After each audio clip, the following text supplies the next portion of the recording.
¿Fue Hitler un yonki? Hay quien lo asegura hoy. Es una pregunta que se plantean los historiadores y los investigadores. Cocaína, opiáceos, esteroides. ¿Era Hitler un toxicómano? La historia que vamos a contar no es la que se suele oír en boca de los historiadores clásicos. La historia que vamos a contar es la de un Hitler drogado hasta las cejas, con los brazos desfigurados por los pinchazos diarios. Nos hemos lanzado en busca de rastros de su adicción. Hemos explorado los archivos. Hemos interrogado a historiadores, a especialistas de la Segunda Guerra Mundial y a científicos. Hemos ido hasta Moscú, donde hemos podido examinar la calavera de Hitler, preservada en los archivos de la Federación Rusa. Tal vez las pruebas toxicológicas nos puedan brindar una confirmación científica de que Hitler era un drogadicto. Esta es la historia de nuestra investigación, una investigación sobre la enfermedad de un hombre y los estragos que causó en la historia. La drogadicción de Hitler no permite en absoluto explicar los crímenes de los nazis, los horrores de la Segunda Guerra Mundial o el exterminio de millones de judíos. Sin embargo, sí arroja una luz totalmente nueva sobre un capítulo de la historia del que pensábamos saberlo todo. Detrás de este hallazgo se halla este hombre, el escritor alemán Norman Ohler. No es historiador, sino autor de novelas policíacas, y fue por casualidad mientras investigaba para su nuevo libro cuando realizó un extraordinario descubrimiento. Unos documentos que hasta entonces no habían visto la luz. Las notas y el diario del doctor Theodor Morell, el médico personal de Hitler. Norman Ohler pasó semanas descifrando las libretas del médico del Führer. Hoy no le cabe la menor duda. Desde un punto de vista puramente técnico, se puede decir que Hitler era un yonki. A raíz de sus investigaciones, Norman Ohler escribió un libro titulado El Gran Delirio, Hitler, Drogas y el Tercer Reich, que causó sensación, se convirtió en un bestseller y hoy ha sido traducido a 17 idiomas. ¿Hitler un yonki? Nada más lejos del mito del superhombre, enemigo jurado de las drogas y que tan solo comía verduras hervidas para preservar su pureza. Era importante que se viese a Hitler como un vegetariano abstemio y que no fumaba. Era importante para la propaganda nazi. La ironía del asunto es que la realidad era bien diferente.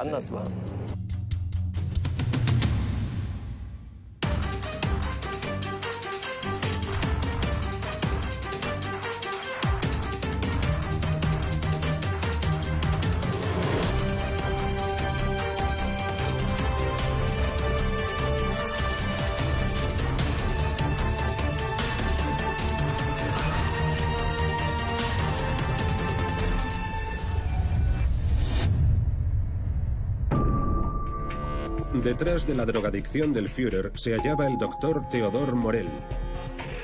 Morell se había afiliado al partido nazi en 1933. Tenía 47 años en aquel entonces. Abrió una moderna consulta en un barrio de alto standing, donde probó toda clase de técnicas revolucionarias con sus pacientes.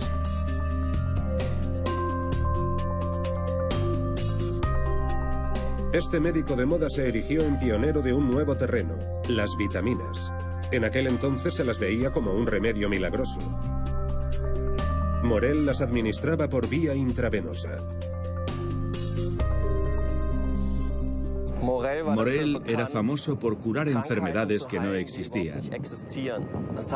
Era un ejemplo típico de lo que en inglés se conoce como Dr. Feelgood, un médico que abusa del talonario de recetas.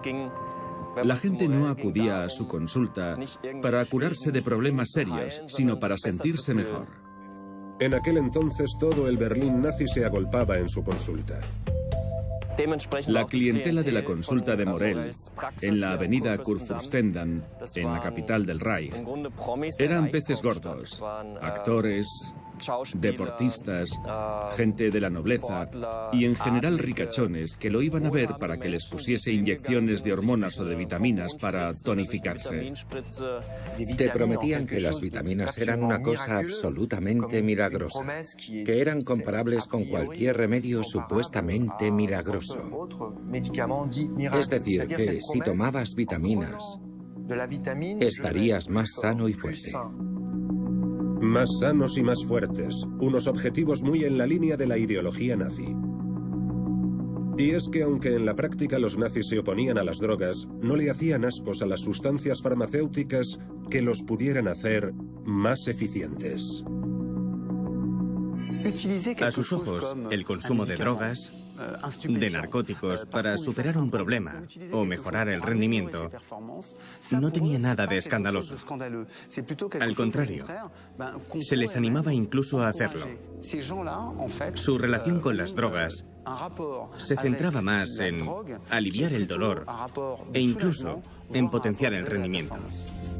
Entre los pacientes de Morell se encontraba Heinrich Hoffmann, el fotógrafo oficial de Hitler, así como su asistente, una tal Eva Braun, que se acabaría convirtiendo en la amante del Führer. Fueron ellos los que le presentaron a Morell. Hitler se había alzado con el poder 3 años atrás, un poder que no tardaría en rebasar todo límite, sumiendo al mundo entero en el horror.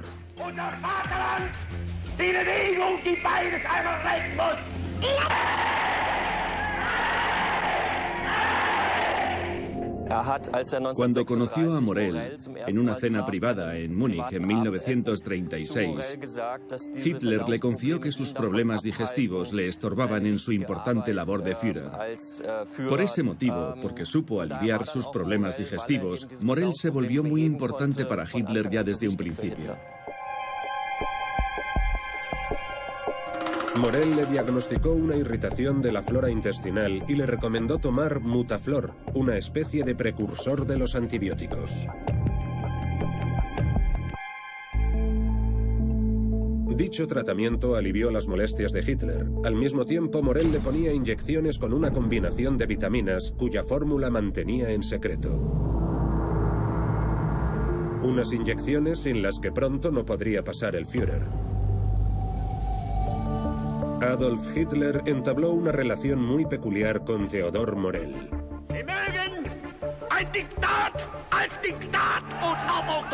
El dictador quería estar en plena posesión de sus facultades en todo momento. Un golpe de cansancio, un achaque de salud, bastaba con una inyección del doctor Morell. Morell le había explicado a Hitler que las inyecciones funcionaban mucho más rápido que los comprimidos, y la velocidad con la que hacían efecto era tan convincente que Hitler se acabó enganchando a las propias inyecciones. Ya no podía vivir sin su pinchazo diario. Cuando te pones una inyección, la sustancia tarda menos en llegar al cerebro y eres más activo. Hitler creyó haber dado con un nuevo tipo de médico que le permitiría sentirse en forma en todo momento y así poder desempeñar mejor su labor de dictador. Una labor que no le daba un respiro. Hitler estaba en todas partes, cruzando Alemania sin parar por tren y por avión, alternando reuniones de generales y baños de masas. Y a la menor señal de cansancio, allí estaba el doctor Morell. Su lema era la erradicación inmediata de los síntomas. A partir de 1937 no era infrecuente que Morell le pusiese varias inyecciones diarias a Hitler. Hablaban entre ellos de lo que llamaban la sanación instantánea. Hitler le decía, por ejemplo, tengo una reunión importante, o tengo que asistir a un desfile, necesito estar en plena forma. Y Morell le elaboraba su mezcla. Las inyecciones condicionaban el día a día del Führer, y su tratamiento se expandió. Hemos podido consultar las notas del doctor Morell. En ellas enumera hasta 80 fórmulas magistrales y productos diferentes. Elaboraba sus medicamentos a base de extractos de hígado, testículos de toro o extractos de glándula pituitaria. Eran principalmente sustancias animales. Morell se volvió omnipresente. Estaba en todas las reuniones y en todos los viajes.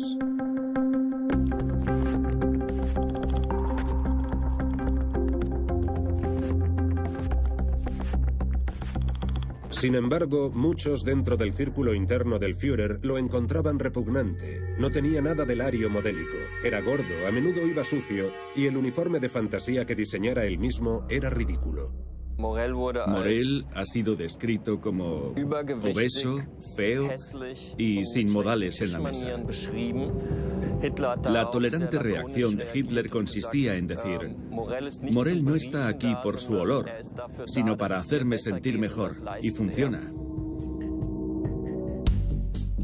Eva Braun también acudía a la consulta de Morel. La paciente B de Braun exigía el mismo tratamiento que el paciente A de Adolf. Los dos amantes estaban en la misma onda, y así el doctor Morel consolidó aún más su influencia en el círculo interno nazi. Cuando se convirtió en el médico personal de Hitler, Morel pensó en la mejor manera de usar su posición para ganar dinero, tal y como había visto a otros aprovecharse de su proximidad con Hitler. Así se le ocurrió desarrollar un preparado multivitamínico al que llamó Vitamultin. Su secreto de marketing era producirlo en unas cajas doradas, expresa y exclusivamente para Hitler, y en unas cajas plateadas para los generales. A estos preparados los llamó Nobel Vitamultin. Asimismo, vendió cientos de millones de comprimidos a organizaciones de masa. Quien dice organizaciones de masa, dice Juventudes Hitlerianas, Frente Alemán del Trabajo y las SA, las famosas camisas pardas.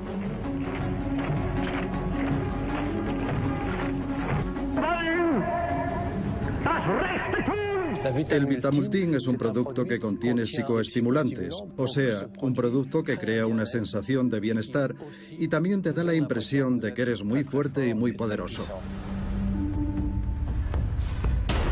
Las élites del Estado nazi estaban ya convencidas de la eficacia de las drogas en el futuro Tercer Reich. Se distribuían a gran escala estimulantes como las anfetaminas, tanto entre los civiles como entre los militares.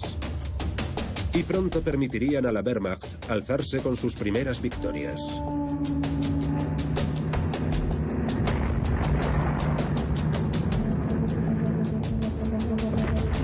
El 1 de septiembre de 1939, Hitler dio la orden de invadir Polonia.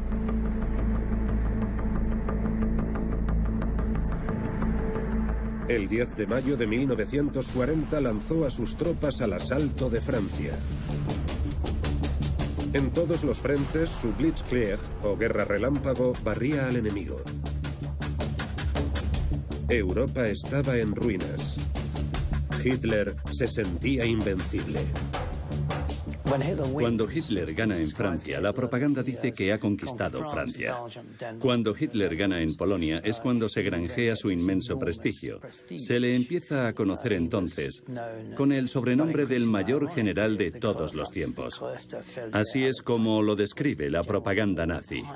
Las decisiones dejan de ser meditadas y nacen invariablemente de un mismo razonamiento. Soy el más fuerte, tengo que ganar, y eso es lo que voy a hacer. No discutáis. No se puede razonar con alguien en esas circunstancias porque tiene más energía, está puesto. Convencido de su propia genialidad, Hitler solo hacía caso ya a sus propias certezas. Hitler era un jugador, carecía de toda sutileza, siempre tenía la mirada puesta en el primer premio y pensaba que si sus generales se mostraban reticentes u optaban por una retirada táctica era porque eran unos cobardes. Siempre los estaba destituyendo por su presunta cobardía, era totalmente inflexible. Alimentada por las drogas, la megalomanía de Hitler no conocía ya límites. El 22 de junio de 1941, un año después de la rendición de Francia, el ejército alemán invadió Rusia. Fueron movilizados 4 millones de soldados alemanes. Era la mayor invasión militar de la historia. Hitler había jurado aplastar a la Unión Soviética. Desde un principio estaba resuelto a conquistar Europa del Este, Ucrania, Rusia y asegurarse de tener todos los cereales, todas las provisiones, para que los alemanes tuvieran que comer durante la guerra que se proponía desatar.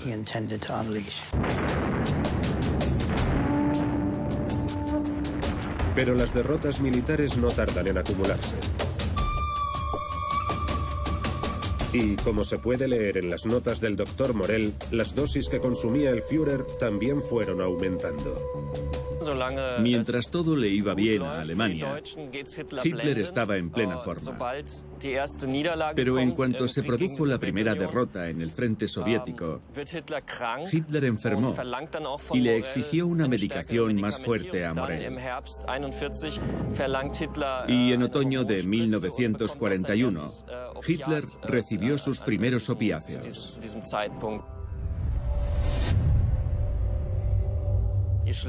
Y cuanto más se deterioraba la situación de los alemanes, más drogas tomaba Hitler.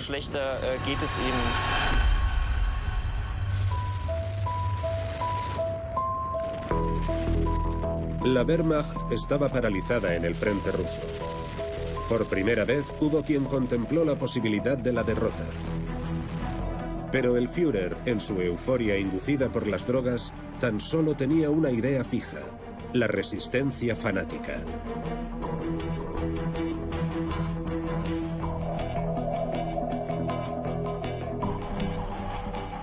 Pensaba que el Ejército Rojo se hundiría tras las primeras grandes pérdidas. También sobreestimó las capacidades militares de sus propias tropas. Fue pues un error de cálculo. La guerra relámpago no podía funcionar en la Unión Soviética como había funcionado en los territorios relativamente pequeños de Francia o Polonia. No era posible repetir esas victorias en la Unión Soviética. Hitler no dio demasiada importancia a las primeras derrotas en el frente ruso. Seguía resuelto, obsesionado con destruir al ejército soviético, el Ejército Rojo.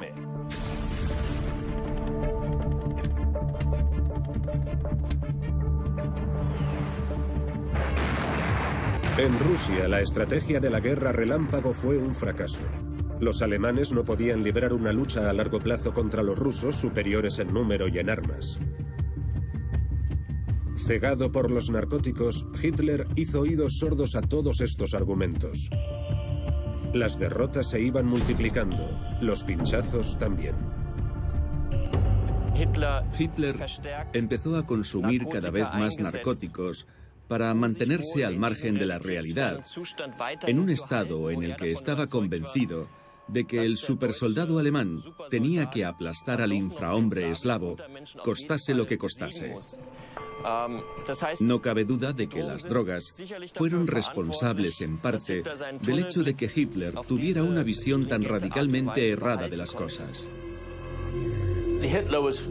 Hitler vivía en un estado de autoengaño debido a su personalidad. Siempre había tenido esa especie de visión mesiánica de su papel como líder. Y por supuesto estaba convencido de la infalibilidad de su voluntad. Naturalmente, las drogas que tomaba, las drogas que le suministraba su médico, Theodor Morell, solo podían empeorar su estado. El 11 de diciembre de 1941, Estados Unidos entró en guerra con Alemania. La nueva obsesión de Hitler fue entonces la de mantener todas sus posiciones hasta haber exterminado a todos los judíos. Muss in Deutschland kommen und muss sagen, den Frieden wollen wir, aber diese ununterbrochene Entrückung lehnen wir ab. Hitler sabía que ya no podía ganar la guerra. Tras el fracaso de su campaña en el este en 1941 y con la incorporación de Estados Unidos en el bando aliado, Hitler tenía claro que su plan había fallado y quería matar hasta el último judío. Si perdemos, al menos los judíos no nos sobrevivirán, pensó. Hitler jamás habría reconocido la posibilidad de la derrota, porque habría sido una traición a la Alemania nazi. Pero al mismo tiempo, en su fuero interno, temía no poder ver realizados sus planes. Creo que Hitler temía perder la oportunidad de matar a tantos judíos como le fuese posible. En marzo de 1942, Hitler dio la orden de lanzar la Operación Reinhardt. es decir, el exterminio sistemático de más de 2 millones de judíos polacos, así como de 50.000 gitanos en la Polonia ocupada.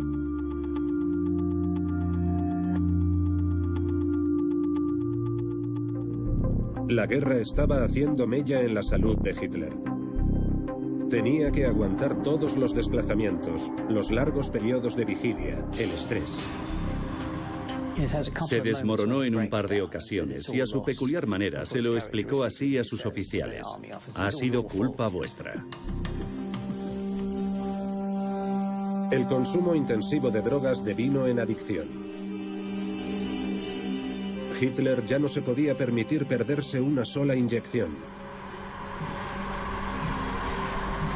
Cuando viajaba, no dudaban en detener el tren privado del Führer en medio de la vía para que Morell pudiera suministrarle las inyecciones más fácilmente.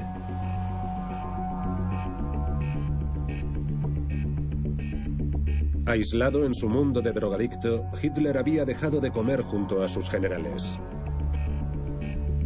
Se pasaba los días solo y solamente se dejaba ver cuando caía la noche. Se volvió taciturno, dejó de hablar y de dar discursos oficiales. Lejos quedan los grandes discursos, los mítines de masas. Estas imágenes forman parte del pasado. Las drogas se han convertido en el sustituto químico de la energía que Hitler obtenía antes del contacto con las cohortes de adoradores. Ya no se dirigía al pueblo alemán. Había dejado de dar discursos, puesto que era incapaz de ofrecer una solución. Pero estaba convencido de que acabaría por producirse un milagro. El consumo de jeringas se disparó. Morell se vio incluso obligado a hacer un pedido especial.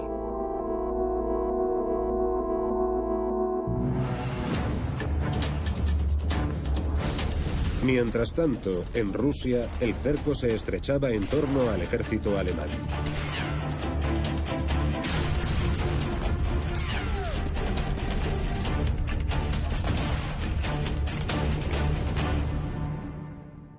Pero él no estaba dispuesto a rendirse. Aquello formaba parte de su carácter, o todo o nada, sin compromisos. A Hitler no le importaba sacrificar a sus tropas. Entonces, de repente, se produjo un vuelco en la opinión pública alemana. La victoria ya no importaba tanto. El entusiasmo se había esfumado. Tal vez fuese un régimen ideal, pero se estaba convirtiendo en un régimen odiado.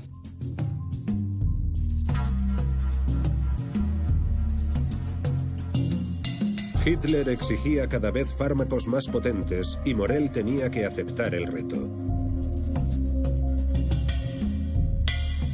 Evidentemente, el cóctel de vitaminas, hormonas y esteroides no era ya suficiente.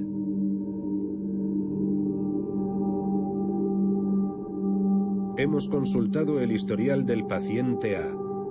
En el segundo trimestre de 1943, Morell deja constancia de una nueva sustancia. Subraya el nombre 3 veces. Es el Leukodal.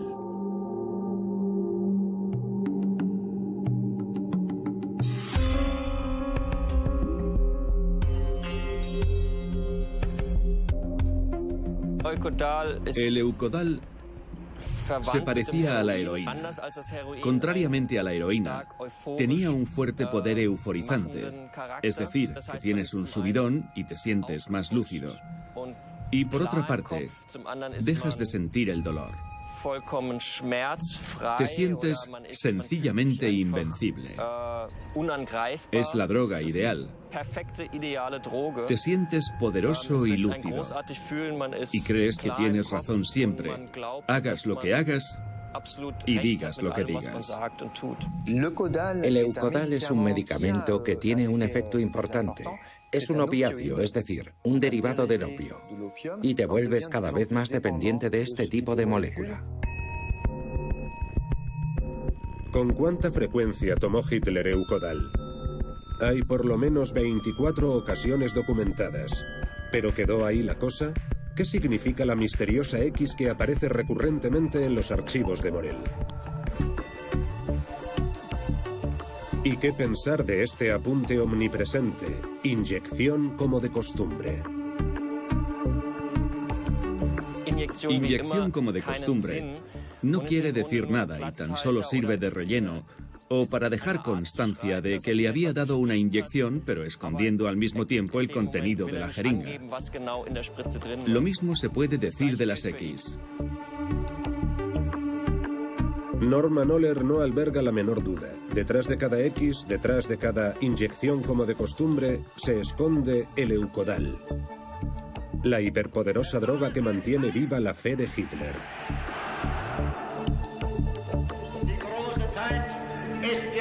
18 de julio de 1943. Los alemanes acababan de sufrir una enorme derrota en Kursk, en el frente oriental. Una semana antes, los aliados habían desembarcado en Sicilia. Italia estaba al borde de romper su alianza con Alemania. Ese día, Hitler recibía a Mussolini. El Führer tenía que convencerlo a toda costa de permanecer en su bando. Poco antes de la reunión, Morell le había administrado una inyección de Eukodal al Führer. Una vez más, la droga obró milagros. Hitler habló sin parar. Mussolini estaba algo maltrecho y también preocupado porque Roma estaba siendo bombardeada por primera vez por los aliados. Es evidente que Hitler estaba drogado. Se puede apreciar en las imágenes de su encuentro con Mussolini, en el que no paraba de hacer aspavientos.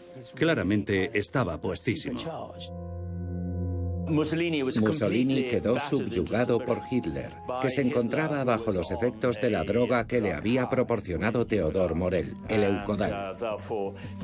Estaba obsesionado con la importancia vital de lo que tenía que decirle a Mussolini. Cuando concluyó el encuentro, Italia seguía en el partido. Hitler solo se lo podía agradecer al buen doctor Morell. Esa noche Hitler le dijo a Morell: el éxito de hoy te lo debo a ti, ya que Morell le había inyectado exactamente lo que necesitaba para la reunión.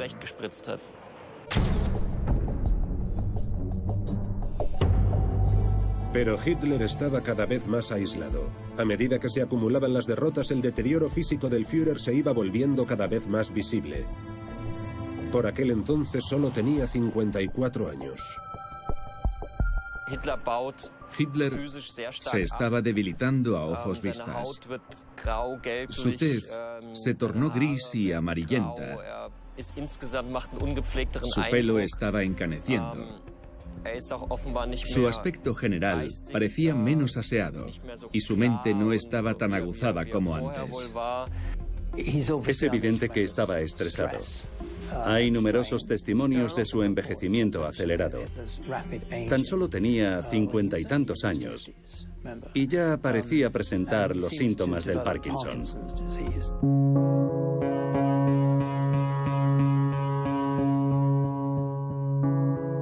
En estas imágenes vemos a Hitler sujetándose el brazo para disimular el temblor característico que entraña la enfermedad. Cada vez más a menudo, Hitler se sumía en largos y dispersos monólogos.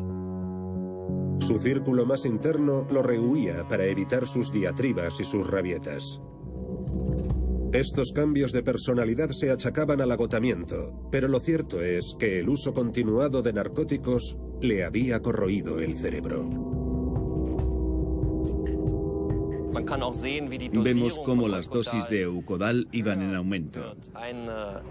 Una dosis de 20 miligramos de Eukodal, administrada por vía intravenosa, podía producir un efecto increíblemente poderoso, sin comparación con ninguna medicación normal. Morell contaba más que nunca con la plena confianza de su Führer. Hitler le concedió incluso la Cruz de Caballero al Mérito Militar.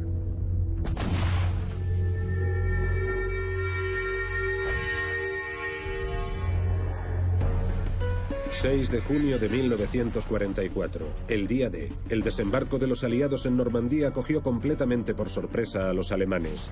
El frente occidental quedaba así inaugurado. Militarmente, las últimas esperanzas del Reich se estaban volatilizando. Hitler era el ejemplo, el modelo a seguir, y en aquel entonces la población ya estaba empezando a dudar de él. Algunos hasta se planteaban si no sería mejor quitarlo de en medio para obtener por fin la paz.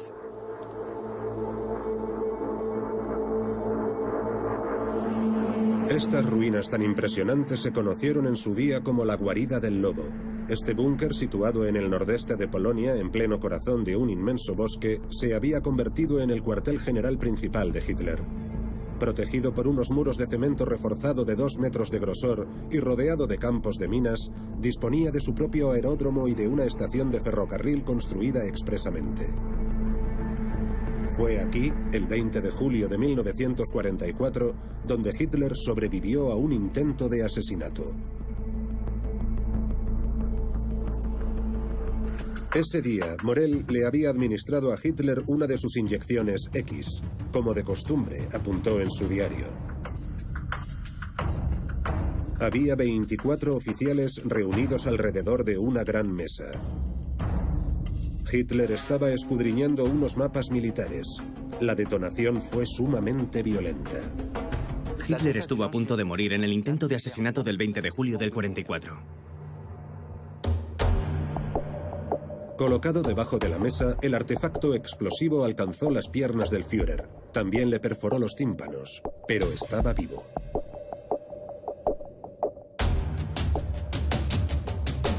Mussolini llegaría en 2 horas para una importante visita de Estado.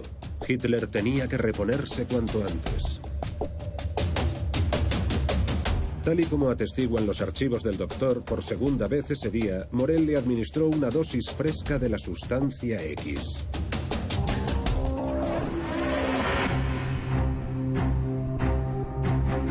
Embozado en una gran capa negra, Hitler acudió a la estación para recibir a Mussolini.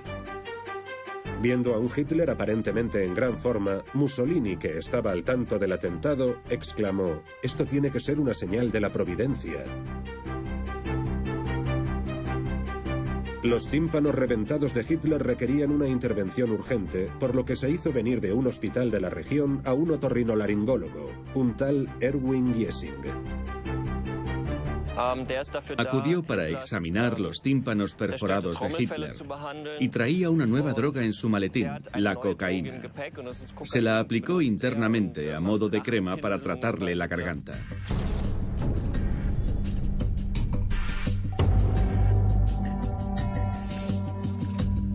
La cocaína administrada por Giesing, una solución del 10% con un efecto muy poderoso, llegaba regularmente a la guarida del lobo desde Berlín en el tren especial del Führer.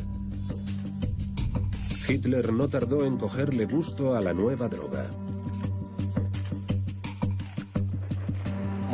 Morell no le daba cocaína, lo que inmediatamente dio pie a una rivalidad entre Giesing, el nuevo médico que sí le daba cocaína, y Morell, el médico oficial, que le daba opiáceos.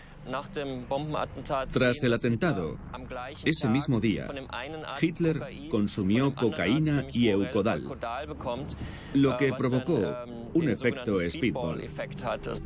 Tienes a la vez un efecto estimulante y euforizante.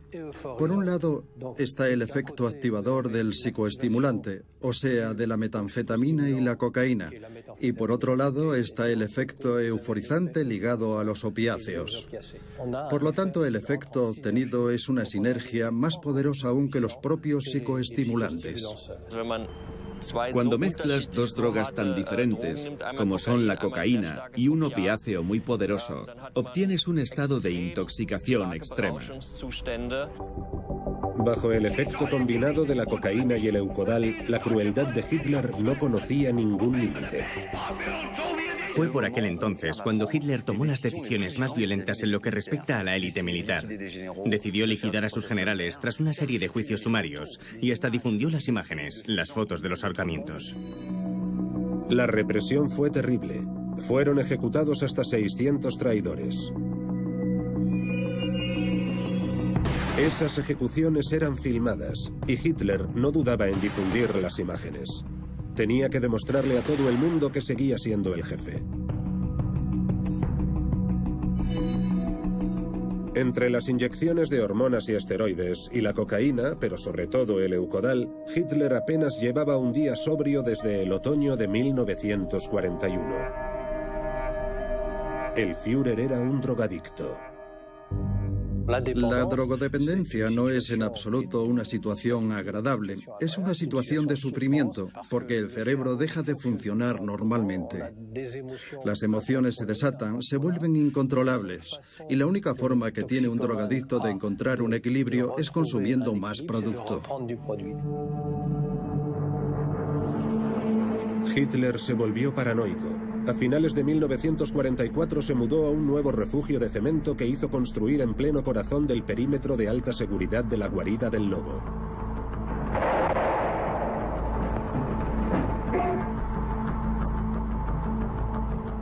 El Führer estaba rodeado ahora de una muralla de grava y cemento de 7 metros de grosor.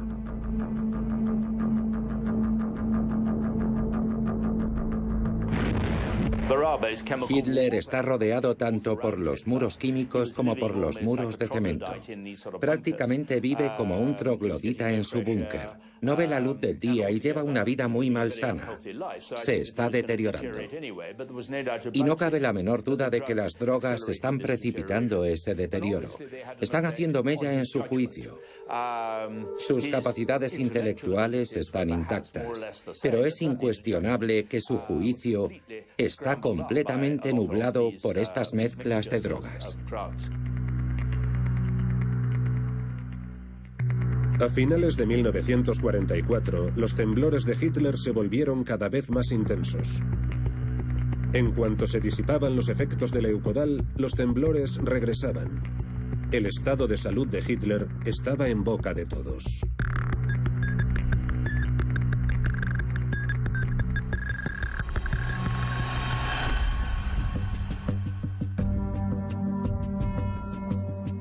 Estas imágenes, este saludo, son ya historia antigua. Hitler tenía que esconderse las manos en los bolsillos de su chaqueta para esconder los efectos de su enfermedad. ¿Y si estos temblores hubieran sido consecuencia directa de su consumo frenético de Leukodal y cocaína?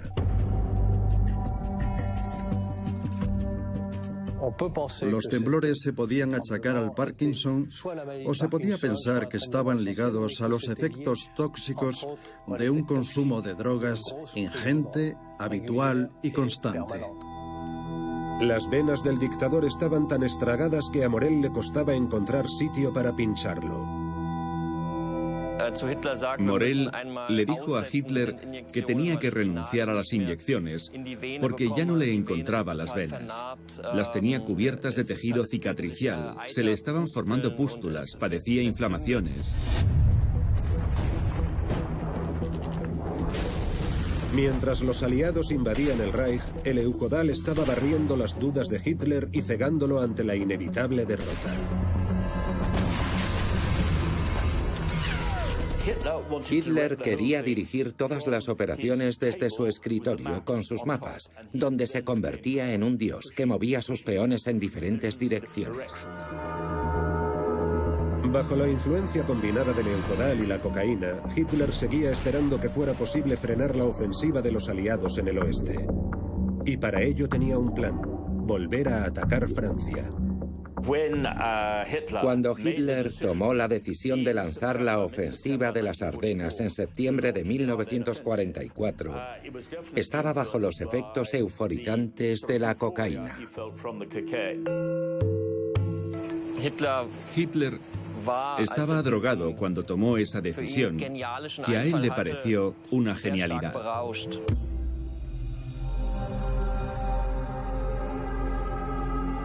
Pero ya era demasiado tarde para modificar el curso de la guerra. El 1 de enero de 1945, la última gran ofensiva de la Luftwaffe, las fuerzas aéreas alemanas, tuvo un desenlace fatal. La ofensiva de las Ardenas fue un fracaso. Después de esa fecha, aparentemente, Hitler no volvió a consumir Leukodal. En cuanto al Dr. Giesen, él y su maletín de cocaína se fueron con viento fresco. ¿Por qué cesó el consumo de drogas? ¿Acaso Morell tenía dudas sobre si continuar el tratamiento? ¿O bien pensó que se acercaba un racionamiento? En diciembre de 1944, Darmstadt, la ciudad donde la compañía Merckx producía el Eukodal, quedó totalmente destruida por la aviación británica. Por esa razón, Morell dejó de administrarle Eukodal a Hitler a partir de enero de 1945 y le explicó que ya no quería darle más narcóticos porque tenía que tomar decisiones que eran demasiado importantes y ese estilo de vida ya no era posible. El 16 de enero de 1945, Hitler decidió regresar a Berlín. Su estado de ánimo en el trayecto era siniestro. Cuando lo condujeron hasta la Cancillería del Reich desde la estación de Berlín, siguieron un itinerario especial para que Hitler no pudiese ver los efectos de los bombardeos en la ciudad. El entorno de Hitler tenía que protegerlo de la realidad porque él no quería saber nada. Estaba totalmente ensimismado. Hitler se refugió con sus últimos incondicionales en el búnker situado debajo de la Cancillería del Reich. A pesar de todo, el Führer no había perdido la fe. Seguía dirigiendo a sus tropas, desplazando en un mapa a unas tropas que ya no existían.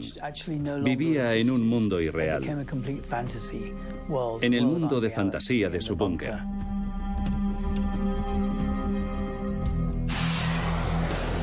Las tropas de Stalin se acercaban inexorablemente. El 3 de febrero de 1945, en un solo día, cayeron 2.000 toneladas de bombas sobre Berlín.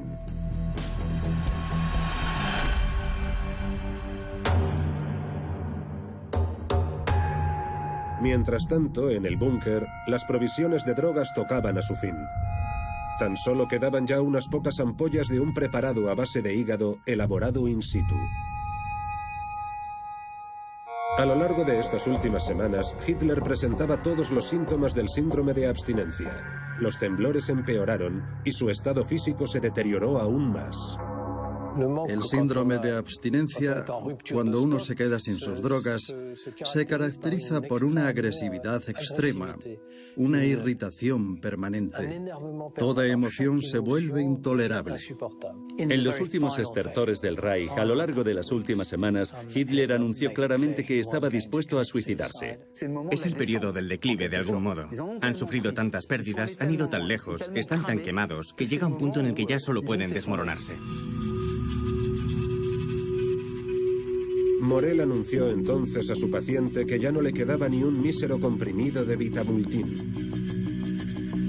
El 16 de abril de 1945 comenzó la ofensiva final en Berlín. Con el cerebro destruido por años de abuso de las drogas, Hitler declaró: "Los rusos sufrirán la derrota más sangrienta de todos los tiempos". El 20 de abril, Hitler celebró su cumpleaños por última vez. Cumplía 56 años. Eva Braun organizó un baile al que invitó a los últimos fieles del dictador. Los invitados bebieron champán. Por su parte, Hitler se acostó antes de lo normal. Lo cierto es que había una atmósfera de derrumbe y a la vez una especie de locura colectiva. Era el momento idóneo para terminar de beberse las últimas cajas de champán. Era un ambiente totalmente desquiciado. Estaban con el agua al cuello y habían quemado todos los puentes. La gente ya estaba hablando de la mejor forma de suicidarse, pegándose un tiro, tomando veneno. Mientras tanto, Hitler iba repartiendo cápsulas de cianuro como si fueran caramelos para tomar antes del último viaje. Estaban completamente enloquecidos. Mientras en la superficie los SS celebraban orgías en la Cancillería del Reich. Había comida, champán, alcohol y todo lo demás. Al día siguiente, los lanzamisiles y la artillería pesada del Ejército Rojo de Stalin se ensañaron con el centro de Berlín. Ese mismo día, el doctor Morell fue despedido. Como camello de Hitler, Morell cometió el error que no debe cometer un camello bajo ningún concepto, que es enganchar a un cliente a una sustancia y luego no disponer de esa sustancia. A las 2 de la tarde de ese mismo día, un avión despegó de Berlín. Morell estaba huyendo. Morell fue arrestado por los americanos, quienes lo interrogaron largo y tendido hasta el verano de 1946. Murió al poco tiempo, aparentemente a raíz de las secuelas de su detención a manos de los americanos.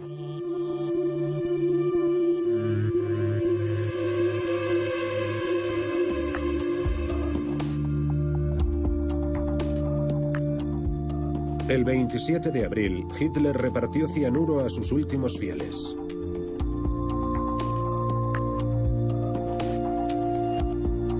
El búnker de la Cancillería era ahora el epicentro de una batería de ataques procedentes de todas las direcciones. El desenlace estaba a la vuelta de la esquina. El 29 de abril, a medianoche, se apresuraron en celebrar la boda de Hitler y Eva Braun. El desayuno de bodas fue frugal. Apenas quedaba nada que comer en las despensas del búnker. A continuación, Hitler dictó su testamento. Luego hizo ingerir una cápsula de cianuro a su perra Blondie para comprobar la eficacia del veneno. El 30 de abril, en torno a las 3 de la tarde, Adolf Hitler y Eva Braun se suicidaron ingiriendo cada uno un comprimido de cianuro. Hitler remató la faena descerrajándose un tiro en la cabeza. Así pues, ¿fue Hitler un yonki? ¿Contribuyó su adicción a sumir al mundo entero en el horror? Es una cuestión que los historiadores siguen debatiendo. Tengo la impresión de que las decisiones de Hitler no se vieron afectadas por ninguna droga o medicamento. Una vez más, vemos cómo Oller coge un puñado de ejemplos y los exagera desmesuradamente.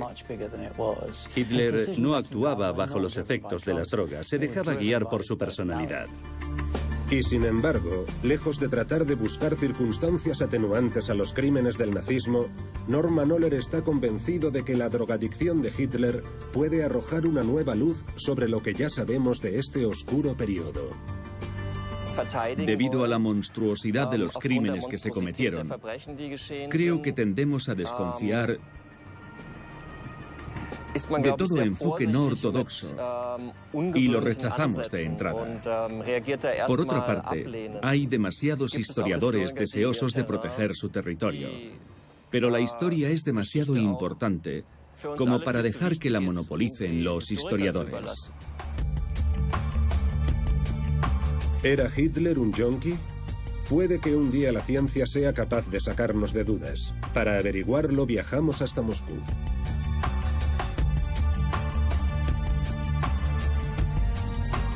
Tras la muerte de Hitler, su cadáver fue trasladado por sus últimos acólitos a los jardines de la Cancillería del Reich, donde lo rociaron con petróleo y lo incineraron toscamente.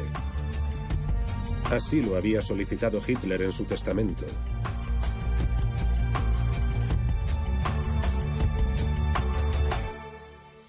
Unos días más tarde, los restos de su cuerpo fueron hallados por los oficiales del Ejército Rojo que asediaron el búnker. Una mandíbula, identificada formalmente gracias al registro dental del Führer, fue trasladada a Moscú. El resto del esqueleto fue enterrado en los jardines de la Cancillería del Reich. Esa mandíbula se halla hoy en el cuartel general del Servicio Federal de Seguridad, los servicios secretos rusos. A pesar de nuestras peticiones, se nos ha negado el acceso a la misma.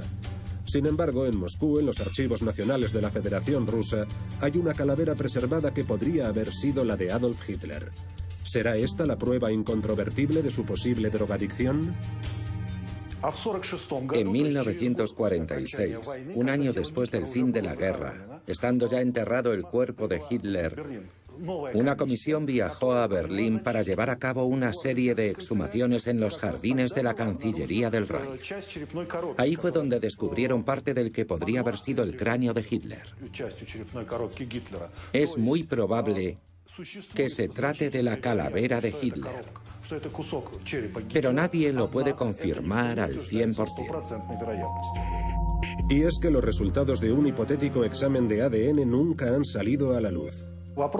La cuestión de los exámenes genéticos es un problema, dada la ausencia de materiales con los que comparar el ADN de Hitler.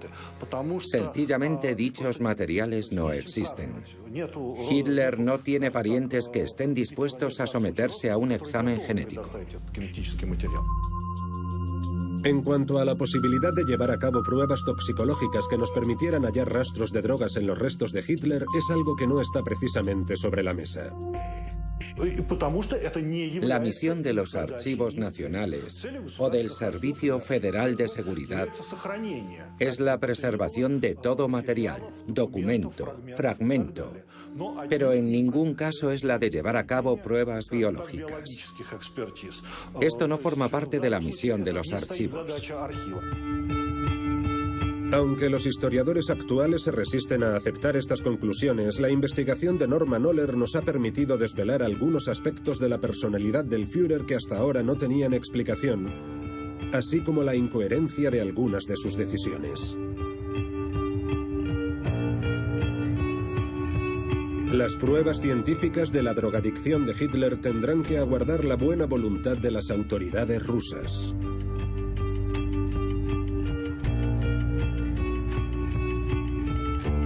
Sin embargo, hay un hecho indiscutible, y es que el régimen nazi, desde la cúspide hasta la base, estaba arraigado en una cultura del poder y el rendimiento a toda costa. Para imponer su dominación sobre el resto del mundo, la Alemania de Hitler no dudó en usar las drogas en una escala nunca vista hasta entonces.